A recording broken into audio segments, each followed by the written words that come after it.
It's week 27 of A Year of Wisdom. Let's get to reading.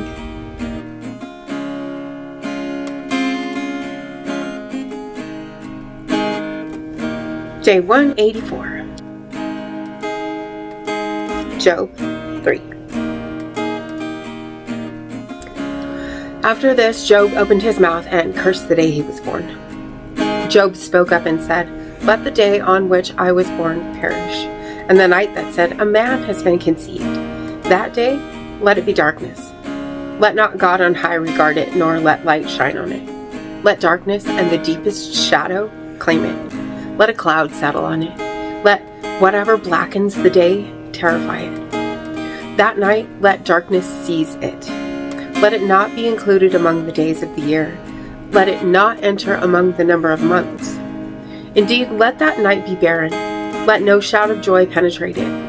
Let those who curse the day curse it. Those who are prepared to rouse Leviathan.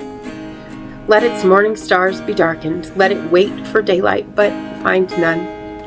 Nor let it see the first rays of dawn, because it did not shut the doors of my mother's womb on me, nor did it hide trouble from my eyes.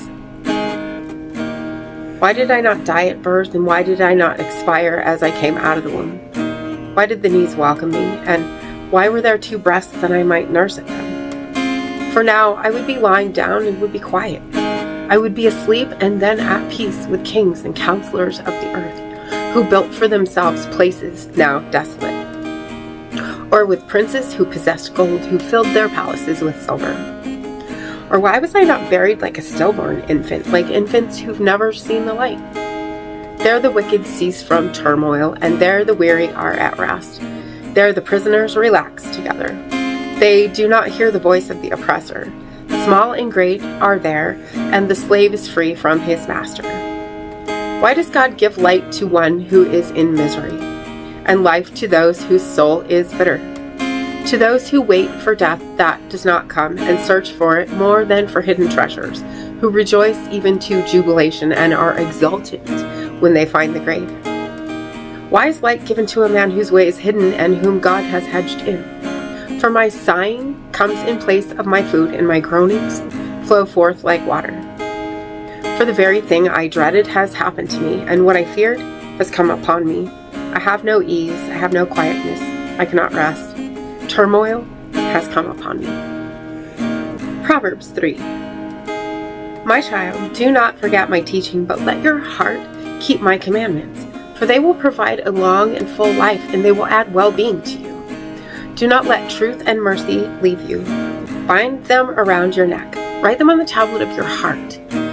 Then you will find favor and good understanding in the sight of God and people. Trust in the Lord with all your heart, and do not rely on your own understanding. Acknowledge him in all your ways, and he will make your paths straight. Do not be wise in your own estimation. Fear the Lord and turn away from evil. This will bring healing to your body and refreshment to your inner self. Honor the Lord from your wealth and from the first fruits of all your crops. Then your barns will be filled completely, and your vats will overflow with new wine. My child, do not despise discipline from the Lord, and do not loathe his rebuke.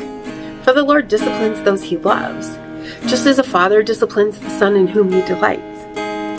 Blessed is the one who finds wisdom, and the one who obtains understanding. For her benefit is more profitable than silver, and her gain is better than gold. She's more precious than rubies, and none of the things you desire can compare with her. Long life is in her right hand, in her left hand are riches and honor. Her ways are very pleasant, and all her paths are peaceful. She's like a tree of life to those who obtain her, and everyone who grasps hold of her will be blessed. By wisdom the Lord laid the foundation of the earth. He established the heavens by understanding. By his knowledge the primordial sea was broken open, and the clouds dripped down dew. My child, do not let them escape from your sight. Safeguard sound wisdom and discretion, so they will give life to you and grace to adorn your neck.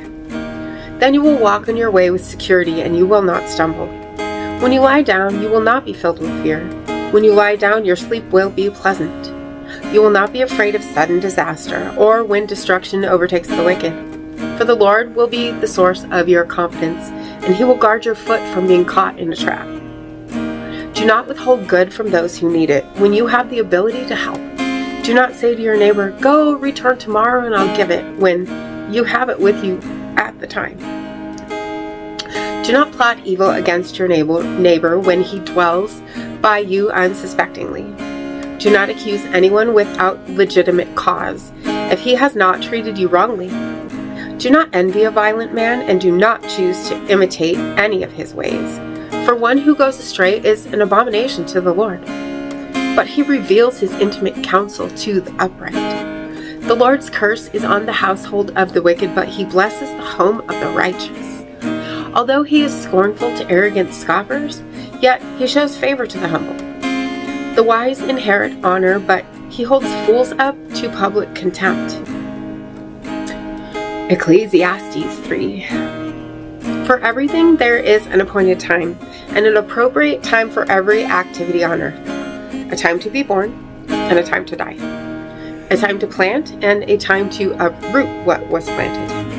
A time to kill, and a time to heal. A time to break down, and a time to build up. A time to weep, and a time to laugh. A time to mourn, and a time to dance. A time to throw away stones, and a time to gather stones. A time to embrace, and a time to refrain from embracing. A time to search, and a time to give up something as lost. A time to keep, and a time to throw away. A time to rip, and a time to sow. A time to keep silent, and a time to speak. A time to love, and a time to hate. A time for war, and a time for peace. What benefit can a worker gain from his toil? I've observed the burden that God has given to people to keep them occupied. God has made everything fit beautifully in its appropriate time, but he has also placed ignorance in the human heart, so that people cannot discover what God has ordained, from the beginning to the end of their lives. I have concluded that there is nothing better for people than to be happy and to enjoy themselves as long as they live. And also that everyone should eat and drink and find enjoyment in all his toil, for these things are a gift from God. I also know that whatever God does will endure forever. Nothing can be added to it and nothing taken away from it. God has made it this way so that men will fear him. Whatever exists now has already been, and whatever will be has already been. For God will seek to do again what has occurred in the past. I saw something else on earth. In the place of justice, there was wickedness. And in the place of fairness, there was wickedness. I thought to myself, God will judge both the righteous and the wicked, for there is an appropriate time for every activity, and there is a time of judgment for every deed. I also thought to myself, it is for the sake of people, so God can clearly show them that they are like animals. For the fate of humans and the fate of animals are the same. And as one dies, so dies the other. Both have the same breath. There's also no advantage for humans over animals, for both are fleeting. Both go to the same place, both come from the dust, and to dust both return. Who really knows if the human spirit ascends upward, and the animal's spirit descends into the earth? So I perceive there is nothing better than for people to enjoy their work, because that is their reward. For who can show them what the future holds? And as always, thank you so much for being here today.